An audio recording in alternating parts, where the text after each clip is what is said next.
در قاعده 132 میگن که اقسام زیارت قبور یا زیارت رفتن بفهمیم. زیارت قبور و یا هم رفتن به زیارت ها را بدانیم.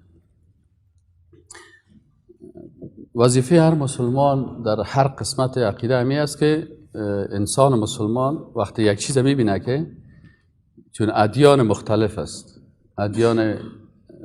است، مثلا یهودیت است، نصرانیت است، اسلام است، هندویسم است، بت پرستی هست، قبر پرستی هست، بسیاری ادیان در جهان وجود داره. حالا مشکلی که پیدا میشه در کجا هست که بسیاری اوقات یک مسلمان و دیگه ادیان عبادتشان نمیشناسه، نمیفهمه. عمر رضی الله تعالی عنه میگفت که وقت ریسمان اسلام پاره میشه و کنده میشه و از بین میره، وقتی در بین مسلمان ها کسایی پیدا شوند که چی باشه؟ که جاهلیت نشناسن. منظور از جاهلیت چی است؟ همین اعتقادات باطل. قبل از رسول الله صلی الله علیه و عصر چی میگفتن؟ جاهلیت میگفتن. چرا او عصر جاهلیت میگفتن؟ یهود وجود داشت، اهل کتاب بودن، کتاب میخواندن. نصرانی ها وجود داشتن، مردمایی که در قریش بودن میگفتن ما پیروان ابراهیم علیه السلام و اسماعیل علیه السلام هستیم، یا وجود داشتن کلشان. این عصر چرا عصر جاهلیت بود؟ به خاطر از اینکه یهودیا جهالت اختیار کرده بودن. عقیده توحید که باید اونا اختیار میکردن او را ترک کردن و به عوض از او همون راهی که پیغمبرشان برشان نشان داده بود او را ترک کردن، مطابق خواسته های خود این مشکلات پیدا کردن. پس در عصر جاهلیت مشکل اینمی نقطه بود که مردمای عصر جاهلیت به عوض از اینکه پیروی از کتاب خود بکنن، به عوض از اینکه از پیغمبر خود بکنن، اینا خرافات و چیزهای دیگی را داخل کردن در اعتقادات خود. بنابراین عصر قدیم عصر جاهلیت بود. عمر رضی الله تعالی عنه میگه تا وقتی اسلام درست نمیفهمی تا زمانی که چی شود؟ جاهلیت نشناس. اینال در عصر چی است؟ اینال مسئله زیارت قبرستان، اندو هم قبر داره. بعضی از اندو هست که مردای خود میسوزدن. بعضی از بت پرستای دیگه هستن که خصوصا اشخاص بزرگ خود قبرهایش چی میکنن؟ حفظ میکنن، یا توتاهای قبرش حفظ میکنن، یا توتاهای بدنش حفظ میکنن. مثل که ما در یکی از مندرهای سکه ها در هندوستان رفتیم، دمی چی میگن؟ چاندنی چوک میگن، چی میگن؟ چاندنی نگر میگن، چاندنی چوک است. اما یک دانه هست کدام وقت شما رفتیم اونجا چیز نمیگه، میتونی بری سیل کنیم. ما رفتیم سیل کردن، تصویرایش هم گرفتیم. اونجا در سر یک نفر شیشه کتاب کلان پیش ماندگی بود، از زیرخانی از اون یک دو دانه قبر است. باز آجی بریاله ما گفتم یا قبر پرست هستن؟ و گفت نه ما قبر پرست نیستیم. خیلی قبر از چی است؟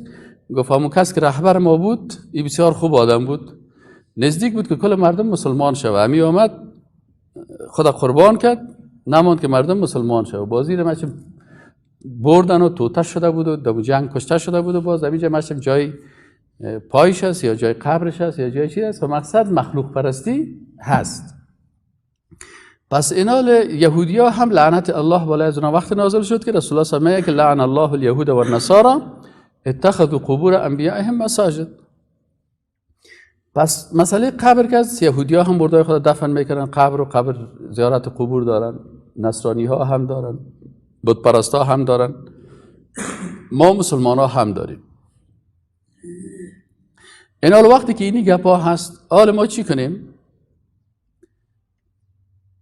ما باید عرصهش فرقش بفهمیم. وقتی که فرقش فهمیدیم باز ما به زیارت قبرستان میریم به طریقی که در چی است؟ در دین ما هست، در اسلام است، برای ما اجازه هست، مطابق شریعت اسلامی میریم. پس این حال ما و شما باید بفهمیم که 3 قسم زیارت قبور است. 3 قسم زیارت قبور است. یک قسم زیارت قبور به شکل مسنونه هست، رفتن به قبرستان به شکل مسنونه. یعنی بعضی کسات میگه که والا او مردم بعضی کسا برآمده مردم از زیارت منع میکنن، از رفتن به قبرستان منع میکنن، دیگه برام میزنن.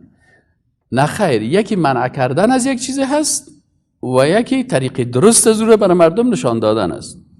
پس اینال زیارت رفتن گفتیم 3 قسم است. یکی اولش مسنونه هست. مسنونه چی را میگن؟ یعنی رفتن به قبرستان به طریقه رسول الله صلی الله علیه و سلم. این زیارت چی میگن؟ مسنونه میگن. قسم دوم رفتن به قبرستان یا رفتن به، اصلا کلمه زیارت که به معنای رفتن است، به معنای دیدن است.